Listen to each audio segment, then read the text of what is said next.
Hi, everyone. You're watching the Asian American Herald, a new media network featuring the Asian Americans of New York. My name is Shruti Natanmai, and I'm a student at the Fashion Institute of Technology, writer and creative who's born and raised in the Capital Region. This evening, I'm super excited to speak with Superintendent Kaweeda Adams, the superintendent of the City School District of Albany, as well as Dr. Sridar Chittur, a board member of the City School District of Albany. Thank you so much to both of you for joining us this evening. Thank you for having us. You're welcome. Thank you for having us. It's my pleasure. So I'd like to start by asking you both to take a minute to introduce yourselves a little bit more and tell our viewers about your background. So where did you grow up? What are some of your interests? Superintendent, if you would like to start. Well, my name is Kaweeda Adams, and again, thank you so very much for having us here tonight. I am a native of Shreveport, Louisiana, and I grew up in a family of educators, and I went to the University of New Orleans and then moved to Las Vegas, where I lived for 28 years in Las Vegas, and I worked in the school system there through different various jobs in education, and then moved here in 2017 as the superintendent. And it's just exciting to be the superintendent for such a diverse school district with all of the opportunities and possibilities that we have here. Yeah, that's great. So what are some of your interests outside of work? Oh, I love to paint, not artwork, like paint houses and redecorate my house and redecorate and those kinds of things. That's what I really like to do. Cool. That sounds like fun. Dr. Sridar? Yeah, I'm Sridar Chittur. So I grew up in Bombay all my life. Our family comes from southern India, and I finished my bachelor's in pharmacy back in India. But because the patent laws, even though they're within a 30-mile radius of my house, that you could think of any pharmaceutical company, no one was doing discovery science. So that's what prompted me to come to the States in '91. So I came to Morgantown, did my PhD in medicinal chemistry, went on to Purdue, Indiana for postdoc in enzymology, pharmacology, and then actually came to work in the Capital District for a startup company. But that was right as 9/11 happened. And as fate would have it, SUNY was looking for somebody to start their genomics lab, literally two doors down from where I was. And 18 years later, I'm still here. Yeah. So what do you like to do outside of work? What are some of your interests? Off late, I haven't had much time to do stuff. Most of my time has been, we got a pup, about 2 months ago. So that's taken up a lot of my time, free time. But otherwise, I used to like to, when I used to find time, do some painting or drawing or poetry or reading. Yeah. But, so it's like nothing, one thing per se. But For sure. Yeah. So you've both worked in a variety of positions before the ones you currently hold, but what attracted you to the education system or just education in general? Doctor, if you'd like to start. Sure. So I come from a lower middle class family in India. At Southern, anybody who is from South India would understand what I'm trying to say is that education is like is placed at a very high level, especially in the south part of India. And my parents grew up poor. They came from a really tough background where my father's father passed away, and so every kid went to 10th grade and then found a job and tried to support the family. So neither my father and my mother came from a time when girls weren't supposed to go to school, even though her father made sure that she went to school. It wasn't the norm. And so, so none of them went to high school. They went to 10th grade and that was it. But what they made sure was me and my siblings, all three of us got a college education. And so education was a very important part of who you were in my family. That's what brought me, made me very interested in the education system. And what I liked about after coming to the US is that there was free public education. Something that concept does not quite exist in India. I mean, there's new NGOs and stuff that are free schools now, but when I was growing up, there were some of these schools, but no one went there. Everybody went to a private school. Fees were charged. The more the grades. That's how we were taught. And here, the public education system is such a beautiful thing. Everybody gets a free education. Everybody gets access to education. And education can actually, is you get to create your own future. So that was what, got me into this whole school board and all these other interests. Right. Yeah, both of my parents are from South India, so I totally understand what you're saying in regards to that. Even if I was born here and I grew up here, but I understand where you're coming from with that mindset that education is, or how much education is valued. And that was definitely spoken about in my family as well, so I understand that. Yes, Superintendent Kaweeda. Well, my story is probably one of those stories that teachers have, but didn't always start here. I had probably from the time, even though I was from a family of educators, this is not what I was going to do. I was going to do everything but this because that's what everybody in my family did. So of course I'd have to go and do something different. And I think when I remember back to when I graduated from high school in May and then went to college in August, over the course of that summer, I had about 12 different majors. I was going into medicine, I was going into politics, I was going into criminal law, then I settled in on going into corporate law, and I had actually started going to school in corporate law. And one of my friends, right around my junior year or so, was doing observations. And she asked me to go because she was in education. She asked me to go with her to a third grade class. Third grade? Okay, then. So I go to the class with her and, she's working and tutoring kids. And I'm just really sitting back watching everything that's going on. And then one student came over and asked if I could help. And so I did. And then another student came over and another student. And I think probably within 15 minutes, there were 10 students like all around me. And I was so full and so excited. And it just felt like the right thing to do. And I went home. I went back to my dorm and I called my parents and told them that I'm going into education. And they were screaming and clapping and so very happy because they're like, you finally come to your senses. And the next morning I went over to the College of Education and I changed my major and never looked back. So for me, it was being in the throes of it and realizing that it was something that I believed in. It was something that I've been doing all of my life, but just never honed in on that particular skill, if you will. And then realizing the difference that I could make in the future, not just in children's lives, but in the future by being an educator. That just resonated with me. And then I saw what my parents and my grandparents saw in what it means to be an educator. Right. And so I fell in love with it and still here today. So how does that idea kind of manifest itself in the position that you have right now?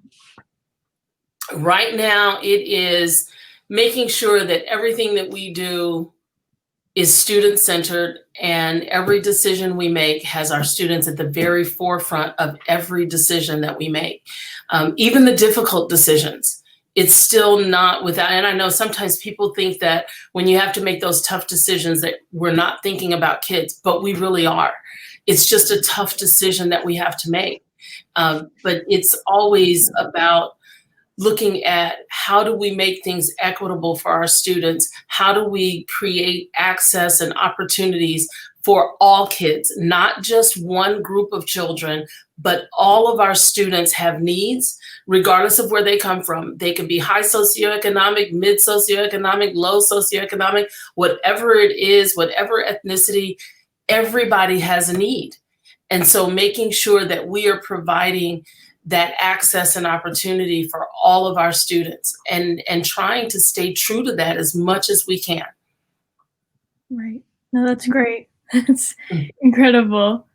So Dr. Chittur, you were talking about your how you came into education. So can you explain to our viewers a little bit about your position as as a board member, and kind of how that played into your like connection to education? Well, as a school board member, my job becomes making, creating the opportunities and enabling the superintendent to be able to do everything she talked about doing. Right. So the school board is a governing body. So it sits on top, and it's a 30,000 feet view of the district that you see. And the goal is to set the policies and the mission and have a general vision. This board does not deal with the day-to-day operations. Right. So we hear about it, we watch it, we listen. We are the liaison between the community and this district. Mm-hmm. All the employees of the district, directly or indirectly, eventually report to the superintendent, and then the superintendent brings back that information to us. So our job is more to make sure that the resources that are needed to make those things happen exist. Those opportunities for our students can be created. But that's where the role of the board is. Yeah. So what part of that role excites you the most? All of it. I mean, even when we, hear from the public and hear all the complaints from the public, it is still important. It still excites us that, okay, well, people are actually complaining. That means people are paying attention to what's happening in the district. If nobody complained, that means nobody cared. And Right. that would be a much worse situation than any problem that the people bring out, because problems can be solved.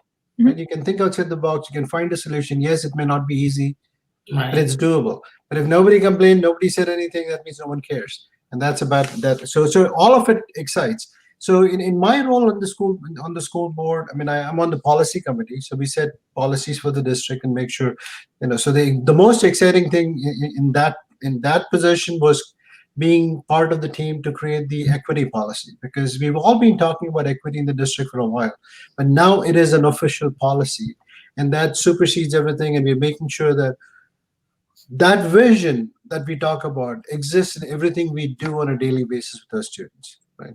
And then I'm also in the government relations committee, so advocating for our kids with the legislators and the senators, and making sure that they understand what happens in our districts.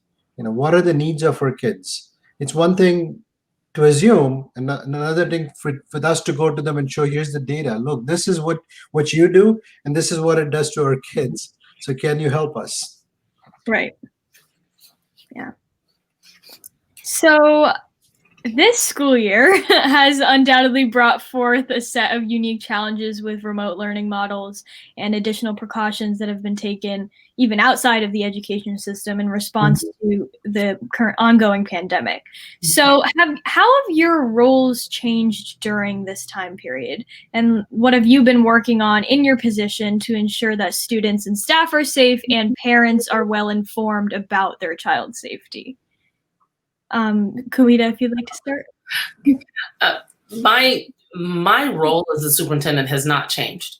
It is still the same role of being the superintendent and ensuring that we have quality education programs, that we are focused on student achievement. We're looking at the delivery of instruction, accountable leadership. We're looking at different ways of engaging our families, and of course, partnering with our diverse community and our business partners. That role has not changed. What has changed, though, is how we go about accomplishing the goals and the mission and the vision of our district.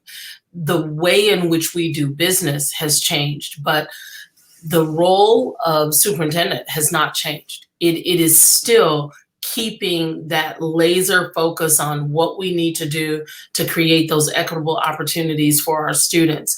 But the tasks have been very different. We do a lot more Zoom. We keep in contact with our parents via all of our social media outlets, through our communications and operations division. For a period of time when we did the initial transition to online learning in March, we had a daily COVID update that was going out to our families. And then at the end of the school year, over the summer, we transitioned to a weekly.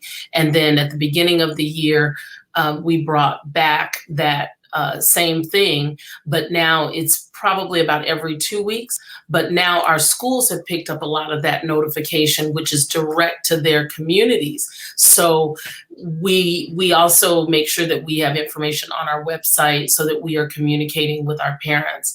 I think one of the biggest pieces that has been different in terms of how we go about doing business is the social distancing, the wearing of the masks, the protocols that we have to do with the cleaning and sanitization, the frequency that we have to do that when we are looking at contact tracing, if we get a positive case. Those types of things have definitely changed. Our funding has definitely changed because we have had to reallocate resources, so that we may have been planning on doing one thing with X amount of dollars. Now we have to buy PPE. Now we have to make sure that our kids have masks. We are looking at, how many masks do we have? What do we have for the adults? What do we have for the children? All of those kinds of things play a part. So the way in which we deliver instruction in a virtual learning environment, and even in an in-person learning environment where there's 10 to 15 students in a classroom, that becomes different, because at the secondary level, while we only have 6th grade in person, students are not moving from class to class. They are in a cohort structure, which means they are basically with the same students all day long in a cohort. That's very different than when you are moving from class to class, in a traditional secondary setting. Our athletics has been very different in that, we have only limited sports that we have been offering. And then we have started our phase 2 of bringing in small groups for music, art, CTE, those courses, and some of our science labs. So those things are very different than where we were before. Right. And there's definitely so many moving parts to accomplishing that, as you have, but so many parts that I think even as a student myself go like unnoticed or not thought about, disregarded. So I applaud you for taking that on and working with so many people to make that environment safe and educational. Yeah.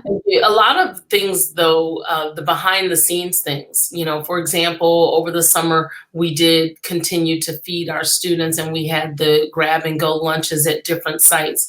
During the initial closure, we also delivered. We used our first student buses and CDTA buses to deliver, along with our hall monitors and homeschool coordinators.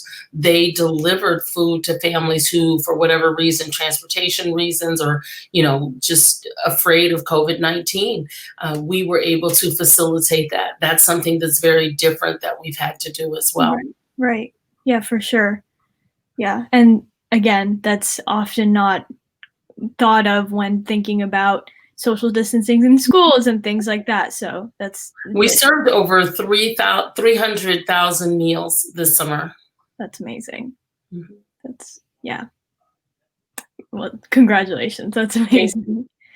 So Dr. Chittur, so how have these new challenges kind of impacted board meetings or the complaints that you've received during these meetings?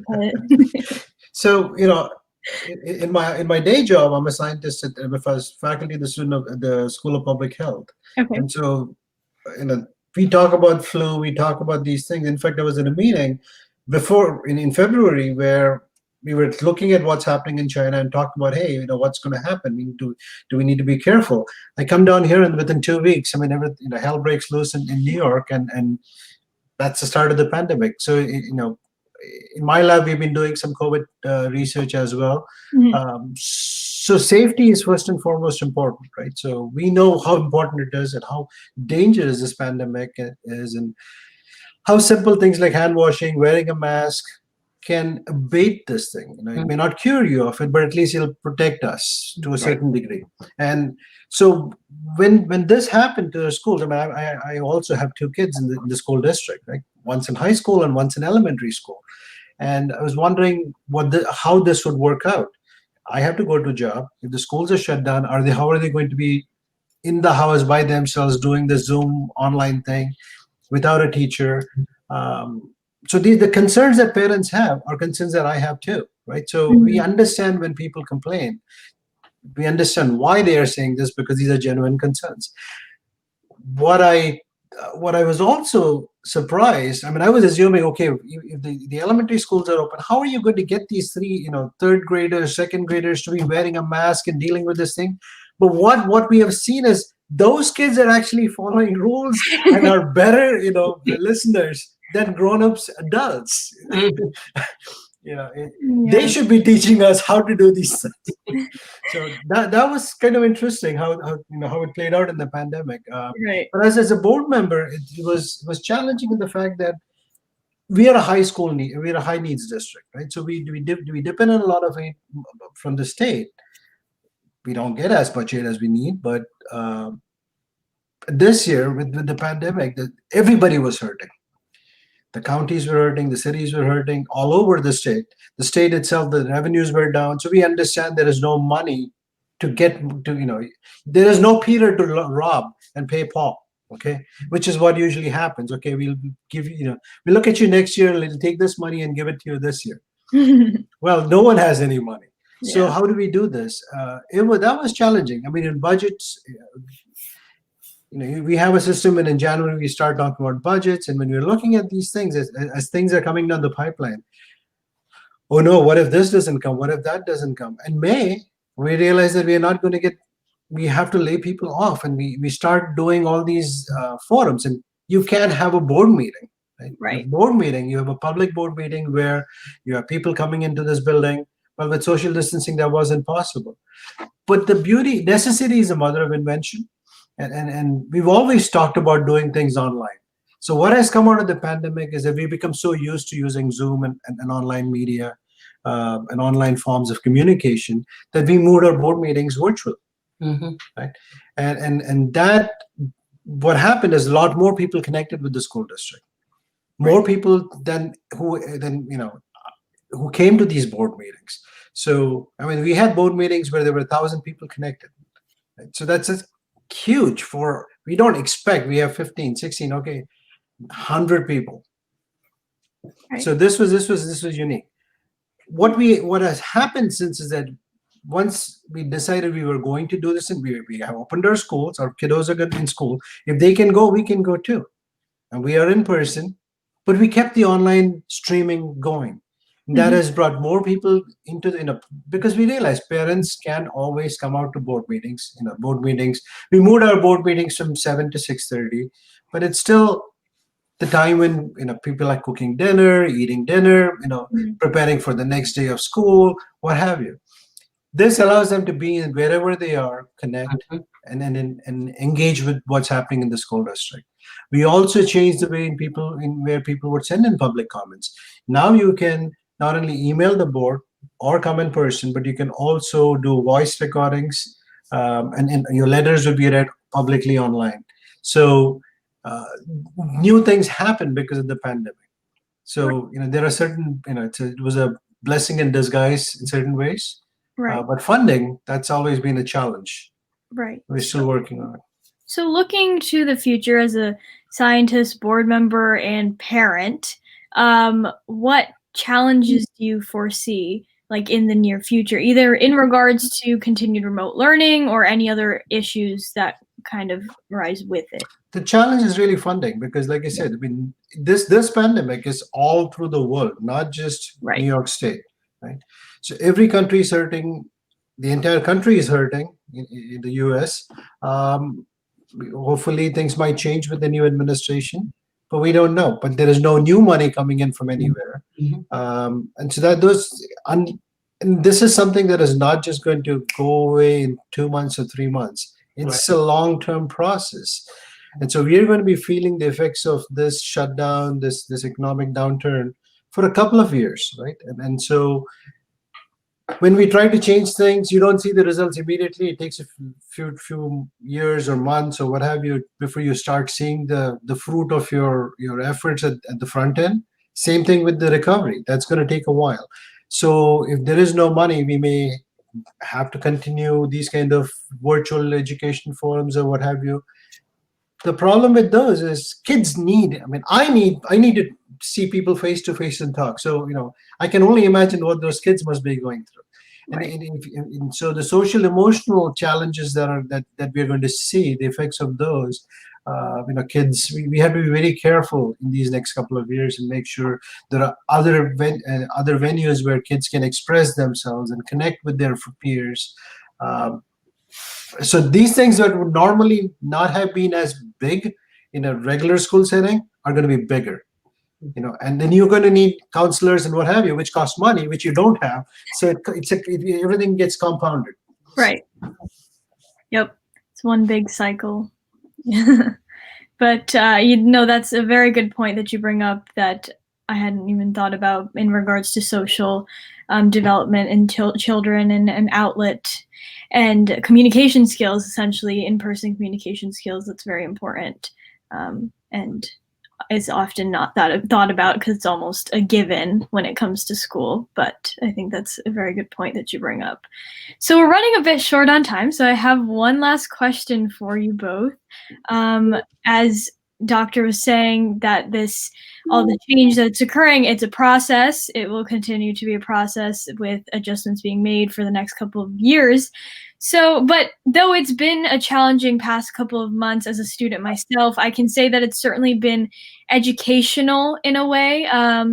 The changes and the kind of how quickly we've had to adapt to these changes, and as well as for teachers, administrators, community leaders, parents, and students. But what have you both taken from this experience in each of your respective roles, especially with these drastic budget constraints that we've been talking about? Superintendent, if you'd like to start. The main thing I think that I've taken away from this entire experience is that the care for our students and our families and faculty and staff is first and foremost. And I go back to, even though difficult decisions have had to be made, it doesn't mean that it has been done without care.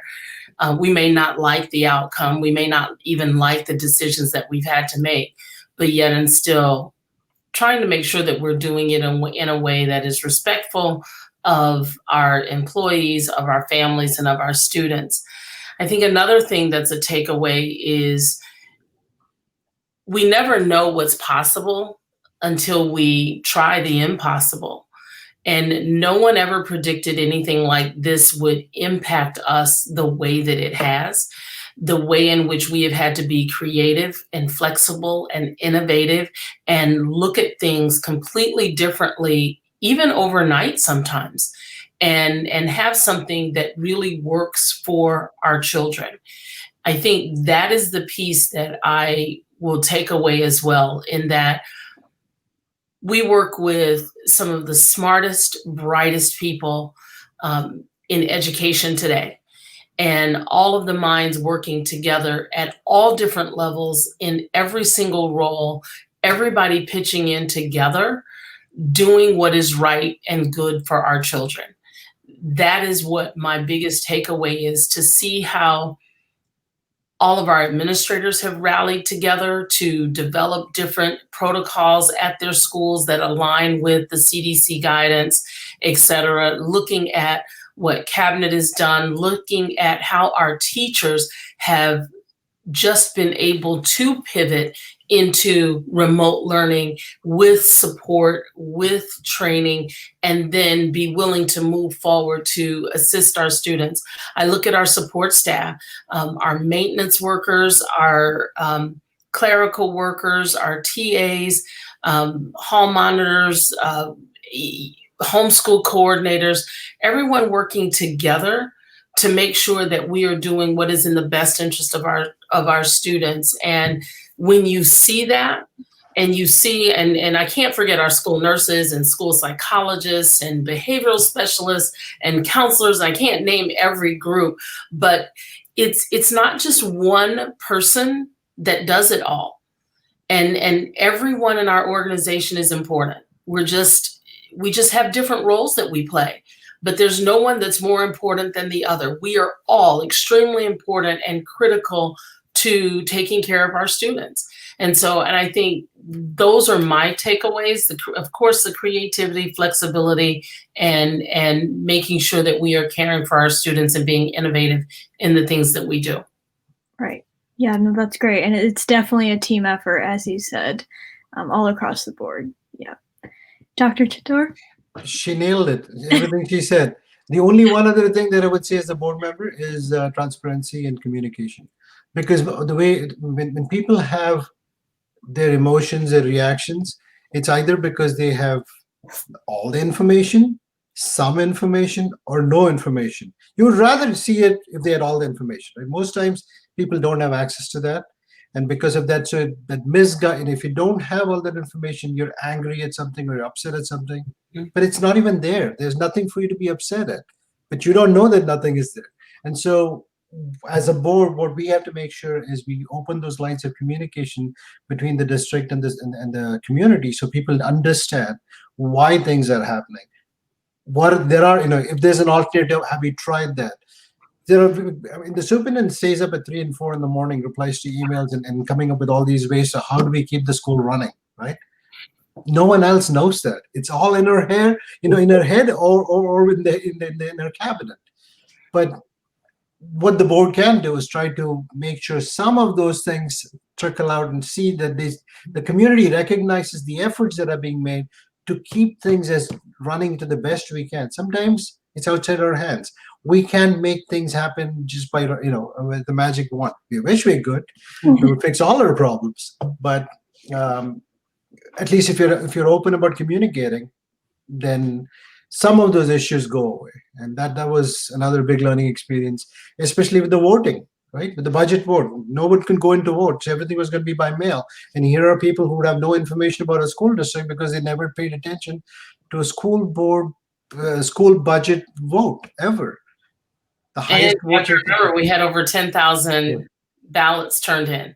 So it was one of the largest that we had. And I'd like to just have one last comment about our Board of Education. I'm so very happy that you invited a board member to come and represent, because none of this work can be done without them. They do the policy governance and they are that liaison from the community, but their input is vital with regard to helping us as the organization and the operations component see what that impact is on our families directly, because that's their role as well. And so again, having that open communication, not just with the community and with our families, but also the board and I'd say cabinet in the district, making sure that we have those open lines of communication and that we are working collaboratively and collegially with one another. Right. That's incredible. I'm sure the students, parents, and other staff are very appreciative of what you both do. So thank you so much. Thank you for having us. Yeah, thank you so much for joining me this evening. It's been an absolute pleasure to both of you.